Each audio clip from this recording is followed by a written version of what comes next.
Hey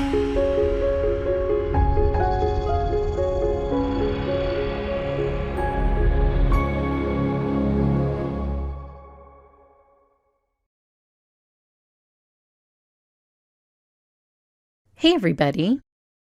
In today's video, I'm going to show you the absolutely glorious simplicity of black and white monoprints. And I also am going to talk a little bit about why I use copy paper for printing and not my usual card making cardstock. I decided that I would just show how beautiful just black paint in a stencil can be. And I even cleaned my brayer for the occasion. So this is a perfectly clean brayer. I got it back down just to the rubber. It's a little bit stained. But if you want to soak your brayer for a good long time and get it really clean, you're going to get so much better printing results when the paint can contact that rubber surface versus it slipping and sliding around on dried paint that's already on your brayer. So just soak it for a long time and scrub it with something gentle and non-scratching. I use one of those non-scratch kitchen pads, and make sure there's no paint in the little mechanism, and you'll be good to go for your printing session.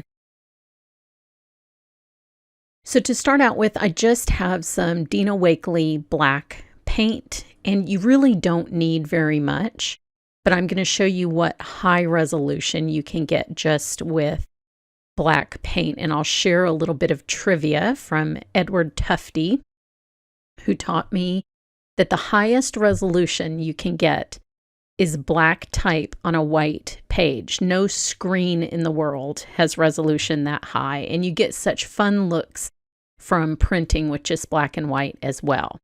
Now, this first print I'm doing on a piece of cardstock just because I want to show you kind of the difference between cardstock and copy paper.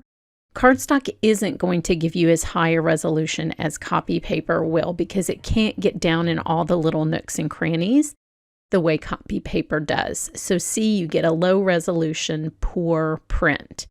But I have all of this beautiful paint and the stencil design left on the plate. So I will lift this beautiful leftover with a little bit of white paint. This is also Dina Wakley paint. And then you'll really get to see every black detail with that white paint behind it.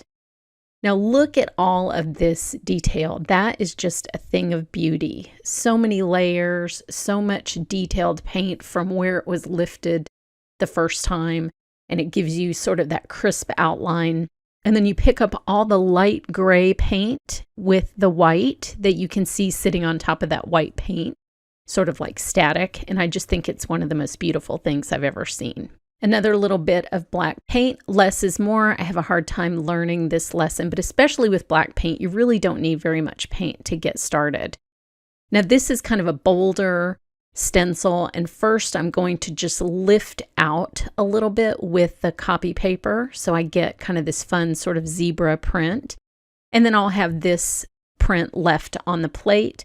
This I can pick up with cardstock, and I will probably get a better lift than I did trying to lift through a stencil because the paint will just be coming up off the plate onto the cardstock. But even so, you don't get a perfect lift with cardstock. So I printed off the wet stencil there just for a little kind of an under layer for another print. I always like to do that. Just grab as much paint as possible from a printing session. It can always be the start of another great layered print later on. And I keep those separately than the way that I store my finished gel prints. So I'll lift this remainder with white paint as well, just to get that last little bit that's on the plate with the black and white. And what's great is your focal point on your cards can be a huge pop of color like you'll see, or you can leave it black and white for like a sympathy card, that kind of thing. But that is a beautifully detailed print with those little leftovers. And these look like etchings or something. There's something sort of old-fashioned and elegant about this type of print that I just love.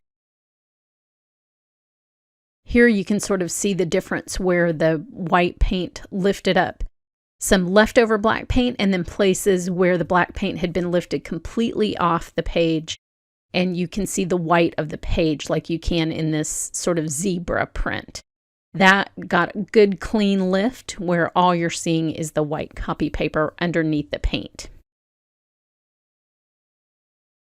Now let's try the same thing on black cardstock with white paint. Again, it's cardstock, so it's not going to have perfect print capabilities, but we'll see what we can do. Little bit of this Dina Wakley white paint. One of the reasons I really love her paint is the diameter of the little spout of the paint is so small that it helps me with my natural tendency to put too much paint down. Now, brayer cleaning sheets with black and white are also very fun little backgrounds. So I will do the same stencil again. I just love this stencil. I think it's gorgeous. And I'm going to use a lift sheet to get the main design pulled out of that white paint and leave just a little impression on the page. That'll be a good alcohol ink print. And then what's underneath, I'll go ahead and print onto black cardstock. And since I'm lifting just paint from the plate, again, this will be a little bit better, but it's still not going to be as good as copy paper. But I get a beautiful sort of opposite print of that first one that I did with lots and lots of texture. And there's still a little bit left on the plate, so I can pick that up with black paint again. And what's great about black and white paint is you can just alternate the layers. You don't have to worry about color combinations like you do when you're printing with other colors of paint. So we'll see what we get with the black paint lifting the white paint instead of white paint lifting the black paint.